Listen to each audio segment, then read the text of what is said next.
Olá, eu sou a Andreia.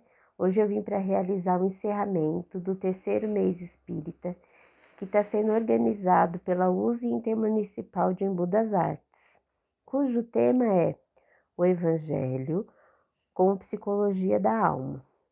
Primeiro eu quero agradecer à USE pelo convite, dizer que eu estou bem contente e desejosa de poder contribuir com as outras reflexões que vieram ao longo do evento.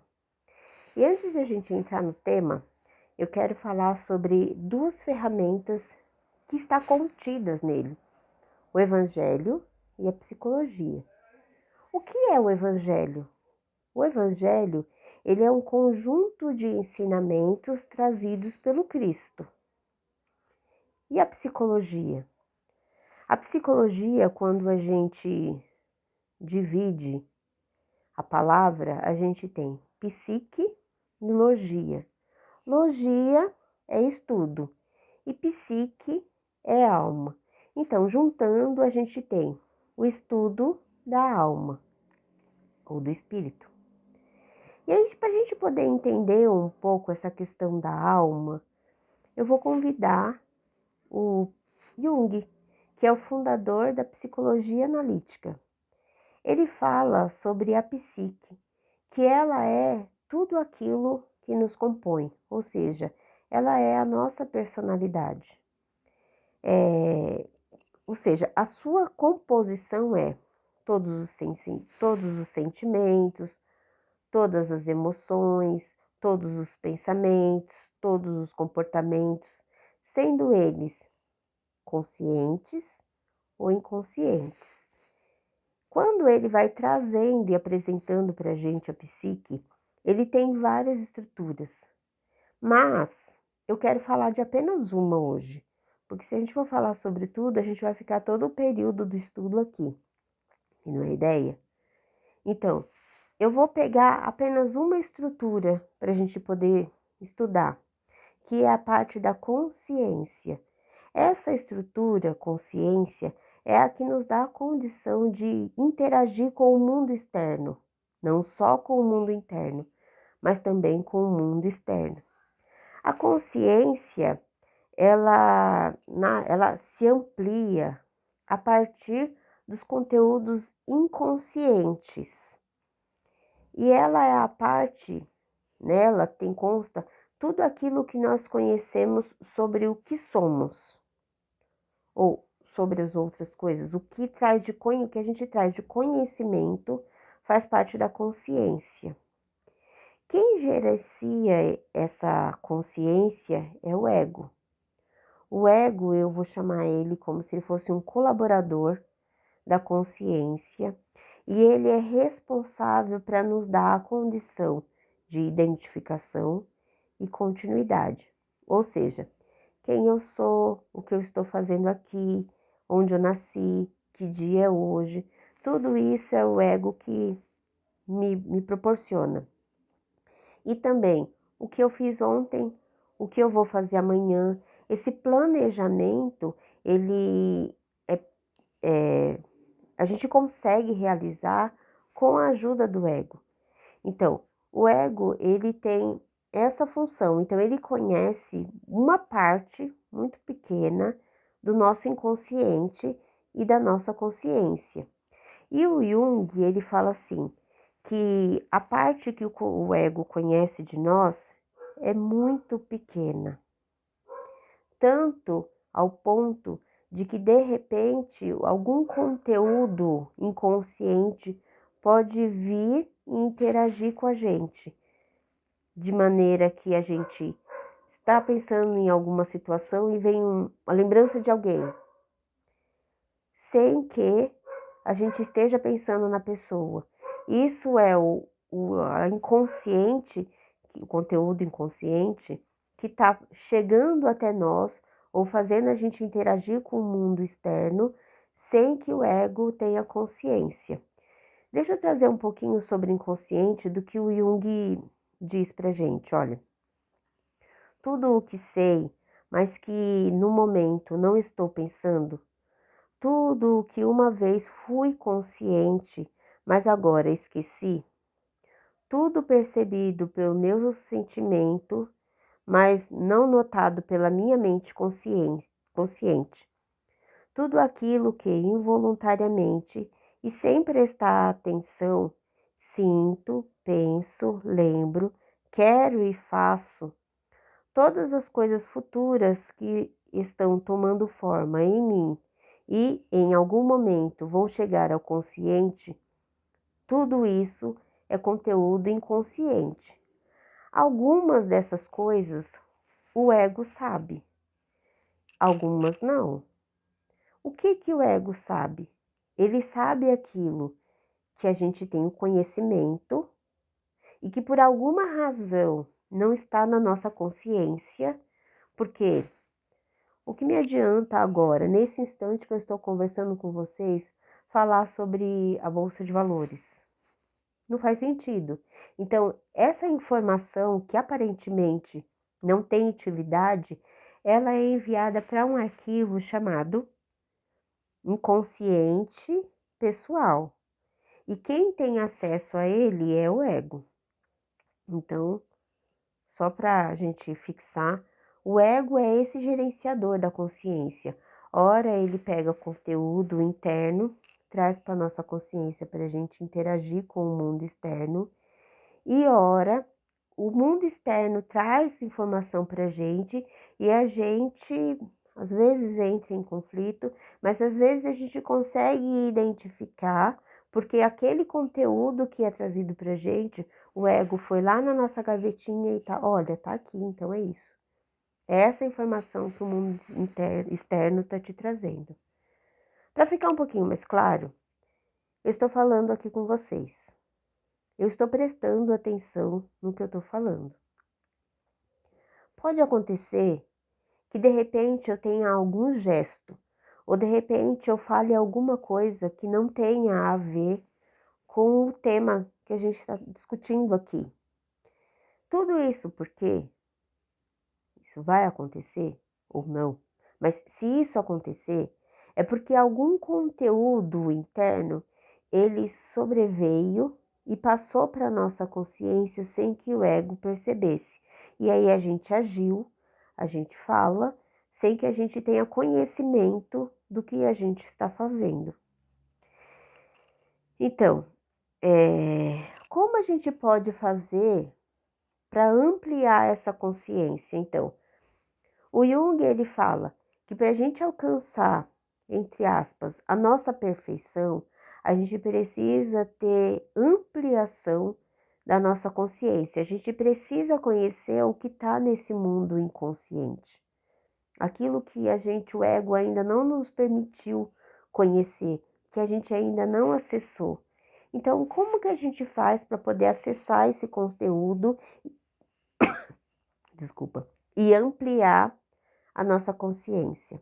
A gente pode fazer isso através da meditação, através da percepção dos nossos sentimentos, do nosso pensamento, da nossa ação.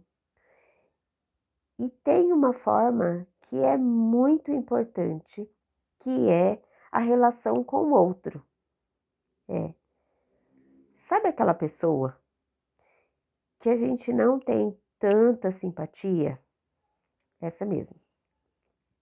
Quando a gente encontra com essa pessoa, provavelmente a gente possa sentir algum desconforto, a gente pode sentir algum sentimento não muito legal, e às vezes a gente tem até o impulso de fazer alguma coisa contra essa pessoa ou contra a aproximação dessa pessoa. Essa pessoa, ela é uma ferramenta muito importante para a aquisição desse elemento psíquico inconsciente, porque ela desperta em nós sentimentos e emoções e pensamentos que a gente ainda não conhece. E a orientação que a gente tem, lembra que a gente precisa ter o conhecimento, é que a gente possa receber com carinho e com atenção o que é que a gente está pensando, como a gente está querendo agir e quais são os nossos sentimentos. Isso é muito importante para a gente. Só que acontece que muitos de nós não gosta ou foge da possibilidade de analisar o que é que aquela pessoa, que a gente nem gosta tanto, desperta em nós. E a benfeitora Joana de Ângeles, por intermédio do Divaldo, lá no livro Ser Consciente, ela já inicia dizendo assim, que o homem moderno, ou seja, nós, para não darmos a atenção necessária para as nossas emoções, para os nossos conflitos internos, a gente se esforça para desviar a nossa atenção para um alvo que nos leve longe de nós. Ou seja, a gente tira o foco do incômodo que a gente está sentindo e volta a nossa atenção para os aplausos, para os likes, aos admiradores.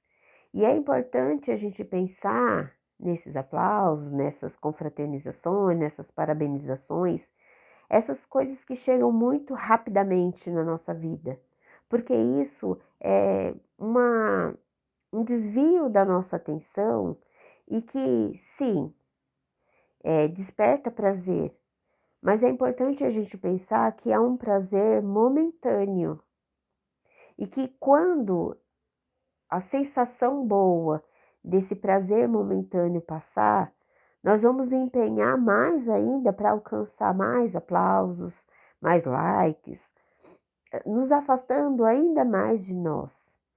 E aí a mentora, ela nos traz uma informação que é muito, muito, muito significativa e que a gente tem visto muito nos atendimentos psicológicos, nas relações com os nossos queridos, nossos conhecidos, que a gente tentar driblar essa nossa atenção para não pensar nos nossos conflitos, a gente ignorar o que a gente está sentindo, não significa necessariamente que aquilo que nos incomoda vai estar resolvido e que vai deixar de existir. Muito pelo contrário. Todas essas emoções, sensações, sentimentos que a gente ignora ao longo do tempo, ela vai ganhando força.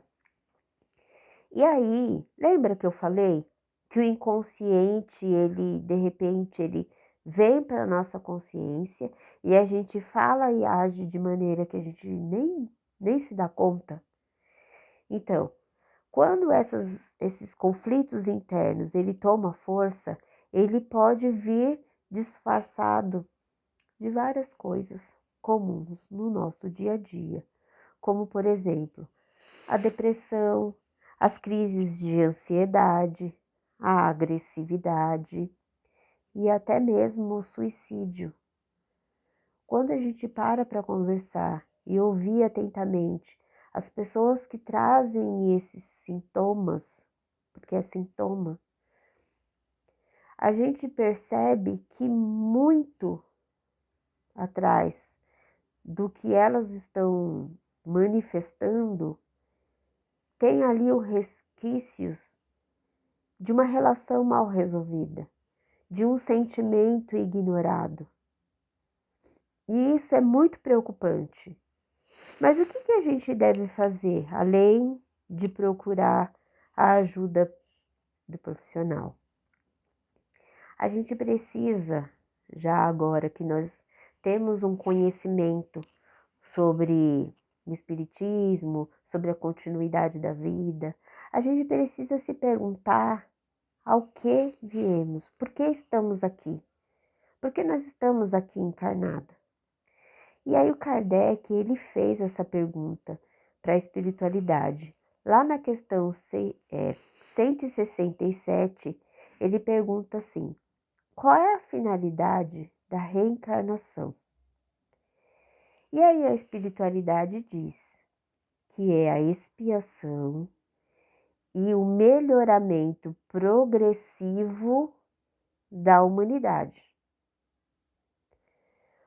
O Chico, no livro Instruções Psicofônicas, onde tem a participação de vários outros espíritos, na questão 12, no capítulo 12, cujo título é Antes da Reencarnação, o médico Cornélio, ele é um médico mineiro, ele vai falar para a gente que, assim como a gente agora, a gente se reúne para estudar sobre como é o processo do desencarne, o que pode acontecer depois que a gente sair do nosso corpo. Lá na espiritualidade também tem os estudos, tem os encontros para falar sobre esse processo da reencarnação. E aí ele vai trazendo vários esclarecimentos. E ele fala assim que para conseguir essa dádiva, ele chama de dádiva, o processo de reencarnar, a gente precisa de elaborar uma petição muito bem feita, muito esclarecida do que a gente vai vir fazer aqui. Porque às vezes, me desculpe a palavra, mas às vezes parece que nós estamos aqui a passeio, que nós estamos aqui apenas para ficar desfrutando a beleza das estrelas no anoitecer. E não é para isso. A gente veio, como diz lá os espíritos para Kardec, para expiar e melhorar. Ou seja, a gente veio para corrigir aquilo que a gente não fez muito bem feito, e a partir daí, enquanto a gente corrige o que não foi bem feito, a gente também progride. E aí, o Cornélio, ele traz vou destacar uma partezinha da psicofonia dele, para a gente poder ver se fica claro sobre essa solicitação da reencarnação. Ele fala assim, ó, que para que a gente possa estar aqui, é preciso modificar os nossos clichês mentais para que a nossa volta à escola terrestre signifique recomposição e refazimento. Essa transformação, conteúdo não será, essa transformação, contudo, não será levada a efeito apenas à força de prece e meditação e conclusão em torno do passado. Duas coisas chamam bastante atenção aqui. Uma, muitas vezes a gente está aqui e a gente justifica a nossa falta pelo que a gente fez lá atrás. Lembra que o Jung falou que na nossa psique existem muitos conteúdos inconscientes que a gente não tem acesso? Então, aquilo que a gente fez lá no passado, a gente pode até ter um vestígio, uma leve lembrança do que a gente fez, mas a gente não sabe exatamente o que aconteceu. Então, justificar as nossas ações hoje pelo que a gente fez ontem não faz muito sentido. E aí ele traz uma outra coisa, assim, bem importante de a gente pensar sobre a recomposição e o refazimento, que a gente deve vir para cá, e provavelmente foi o que a gente combinou para estar aqui, é que nós recomposicionar, não sei falar isso, a gente realizaria a recomposição daquilo que a gente lesou e a gente faria o refazimento daquilo que a gente fez e que não saiu muito bom. Essa fala do Cornélio sobre refazimento e recomposição e transformação me faz lembrar sobre uma discussão muito forte que acontece aqui no nosso mundo espírita, no nosso meio, nessa nossa relação espírita. Há uma discussão muito frequente. Eu tenho dúvida se existe alguém que ainda não tenha ouvido sobre isso, sobre essa discussão de que o nosso planeta está ou não está se transformando, saindo de um planeta de regeneração, de expiação, para ir para um planeta de regeneração.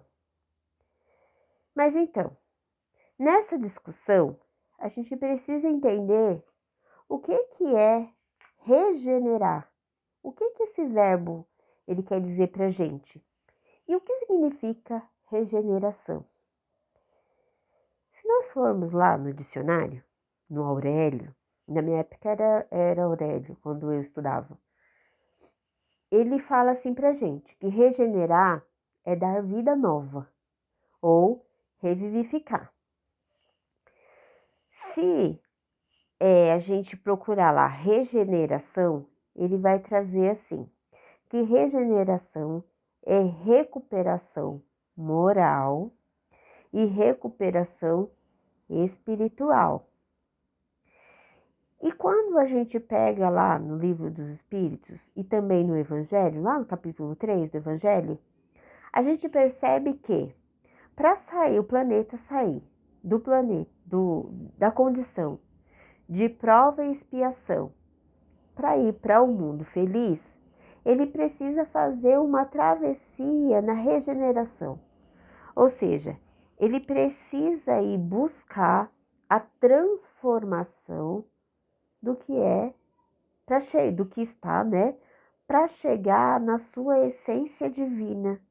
Ou seja, ele precisa mudar ou fazer uma limpeza dentro do que existe para alcançar novamente o fluido natural.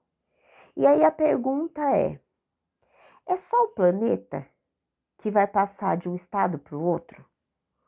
Ou nós, que somos habitantes desse planeta, também passamos por esse processo de prova, expiação, fazemos um estágio ali, uma observação, uma análise na regeneração para chegar no mundo feliz. Parece que é isso. E aí, entrando no nosso tema, que é o Evangelho com psicologia da alma. E aí, pegando lá no começo sobre o que é o Evangelho, cuja resposta é o conjunto de ensinamentos trazido por Jesus Cristo, nós sabemos ali, então, que o Evangelho, que o conjunto de anotações trazidos pelos evangelistas, consta ali várias lições, vários ensinamentos que Jesus trouxe para nós, para que a gente possa fazer essa lapidação de como nós estamos para alcançar a nossa essência divina, para assim a gente poder alcançar um mundo de felicidade ou um estado de felicidade. E aí, usando o Evangelho segundo o Espiritismo, eu quero destacar o capítulo 11, cujo o tema desse capítulo é amar o próximo como a si mesmo. Lembra o que o Jung falou? Que a relação interpessoal ela é muito importante, porque é nessa relação que a gente entra em contato com conteúdos psíquicos que a gente ainda não conhece. Então, esse capítulo eu vou destacar o primeiro item, que é o maior mandamento. E para que eu não fale nada diferente do que Jesus trouxe para a gente, e que talvez eu poderia entender que seria melhor para o nosso entendimento, eu vou ler. Então, no capítulo 11, amar o próximo como a si mesmo, o maior mandamento é o nome do primeiro item. E ele fala assim: